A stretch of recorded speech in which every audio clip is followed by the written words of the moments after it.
Alrighty, guys, so I've got a story for today out of the city of Philadelphia, the city of brotherly love. Philadelphia bans traffic stops for minor traffic infractions. What we're going to do is we're going to go over this story, and then I'm going to tell you a little bit of my own opinion about why I think this is one of the stupidest things I've ever seen. And it's going to lead to more violent crime, just so you know. Sorry to spoil the ending. The Defender Association of Philadelphia projected that the enforcement change could mean as many as 300,000 fewer police encounters per year. So what they're saying is that if police officers are no longer stopping people for minor traffic infractions, then they won't kill people. That's their thought process. So the mayor ordered police Wednesday to stop pulling over drivers for low-level offenses that critics say lead to disproportionate stops of minority drivers, making Philadelphia the largest city government in the U.S. to ban what are some calling pretextual stops.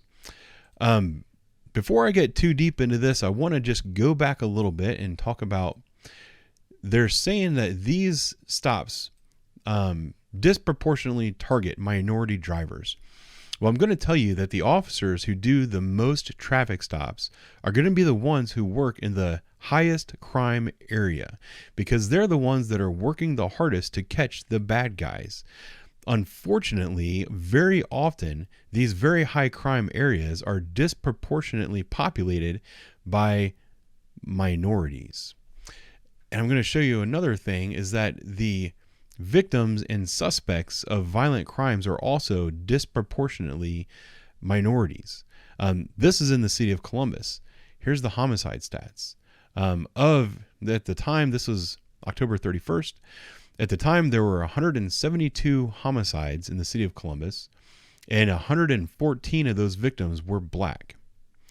The suspects, and this is not counting, these are of known suspects, or at least where we know something about the suspects. 77 of them were male blacks, 4 of them were female blacks, 8 of them were male whites. So, unfortunately, there's a lot of other things that go into disproportionateness of different enforcements. Sorry, my phone was going a little crazy there. So, okay, moving on. The executive order from Mayor Jim Kenney puts a bill passed last month by City Council called Driving Equality Bill into effect. When I think of driver, why do politicians name things? They give things names that have nothing to do with what is actually going on. Driving equality means that you should be able to drive equally. Anyway. So it puts that into effect. It bans officers from pulling over vehicles solely for a handful of traffic offenses deemed secondary violations, such as improperly displayed registration or inspection stickers, or a single broken taillight. Advocates for law enforcement say such stops can uncover illegal drugs and weapons, noting that the U.S. Supreme Court ruled in 1996 that they were acceptable. But critics say the practice has led to black and Latino motorists being unfairly stopped and searched at higher rates, and sometimes being detained for small infractions. It has led to a handful of high-profile deaths. Then they go through some names. Sandra Bland, Walter Scott, Sandra Bland in Texas, Walter Scott in South Carolina, and Dwayne Wright in Minnesota were initially pulled over for pretextual stops. Well, there's some problems with this, is that they weren't just stopped and then killed by the police. Sandra Bland, I remember seeing her traffic stop, and for some reason she freaked out and was arrested and then ended up literally killing herself. That's not the officer's fault that he stopped her for whatever the offense was. Walter Scott, I don't know what the offense was, but he actually got out of his vehicle and ran. The officer pulling him over did not kill this guy. Unfortunately, the officer did kill this guy, and he did a very bad thing. Walter Scott was running from the officer. The officer shot him in the back, and this might be the one where the officer appeared to be planting evidence. I'm not sure, but I do know that the officer in this case went to prison. He was not good. And then Dwayne Wright, I don't know what they actually stopped him for, but he had a warrant at the time for aggravated robbery, which is a violent crime. So he had a warrant for aggravated robbery, was stopped by police, resisted arrest. And that's the case where, very unfortunately, a female officer who was on scene thought she had her taser in her hand and yelled, "Taser, taser, taser." Then when she fired, it was actually her gun. And it killed Mr. Wright. I didn't want to make sure I pronounced that right. She's in trouble for that. That was bad. But the reason it happened was not because of the stop, because he had a warrant for a violent crime and he was resisting arrest. The rest of it was bad, but it's not the stop that created this problem. And here we have at least 2 prosecutors' offices in Minnesota have said they will no longer prosecute motorists charged with other crimes resulting from pretextual stops. So that means that Timothy McVeigh, are you guys familiar with a guy named Timothy McVeigh? He was the Oklahoma City bomber. I don't know how many people he killed, but it was hundreds, including a daycare that he blew up. The way Timothy McVeigh was caught is because he was stopped for having a tag that didn't match his vehicle on the back of his license plate that didn't match. It was a very minor traffic infraction. So a trooper stopped him for a minor traffic infraction, walked up to him, was talking to him, looked inside and was like, "Whoa, you got a gun in your coat right there." So he pulls him out, takes the gun off of him, charges him with the traffic offense and with the weapons offense, takes him to jail. While he was in jail, the information came out identifying him. Timothy McVeigh, at the time he was stopped, was most likely trying to flee the country, trying to get down to Mexico.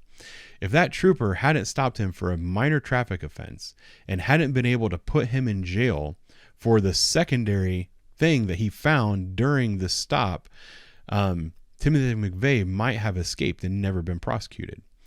Just something to keep in mind.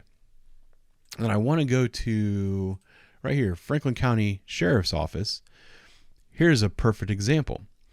So let's see, this came out on the 14th, so I don't know what that Saturday was, but the Saturday before the 14th at 3 a.m., Franklin County Sheriff's Office patrol deputies stopped a vehicle for no headlights. So this car right here, which I can blow that up in a minute, it was just driving with no headlights. Not a big deal. No headlights. Okay. An alert deputy spotted a loaded handgun within the reach of the driver. So the vehicle was stopped for no headlights, and somehow the deputy realizes this guy's got a gun.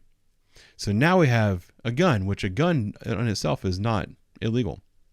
Further investigation revealed that the driver is a convicted felon who is illegal carrying the gun. So now we have no headlights that leads to a gun being carried by a felon who's not even allowed to have a gun. Why do we have, I don't know if I should say that. There's gun control and there's laws. And there's a law that says that this guy is not allowed to have a gun. He was breaking that law. It's amazing how that works. Deputies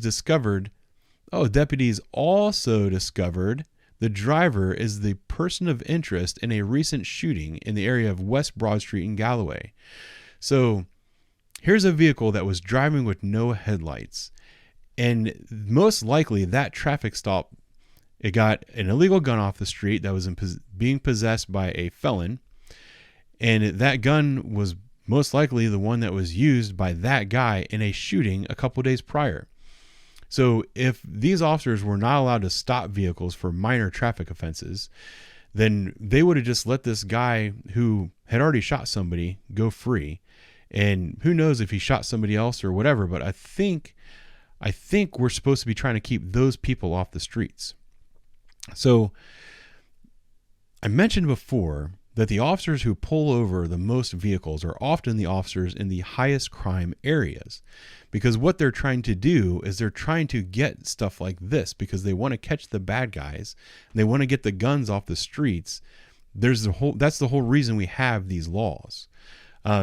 This is how crime fighting works. This is how police works. This is how you catch bad guys. This is how you fight crime and suppress evil.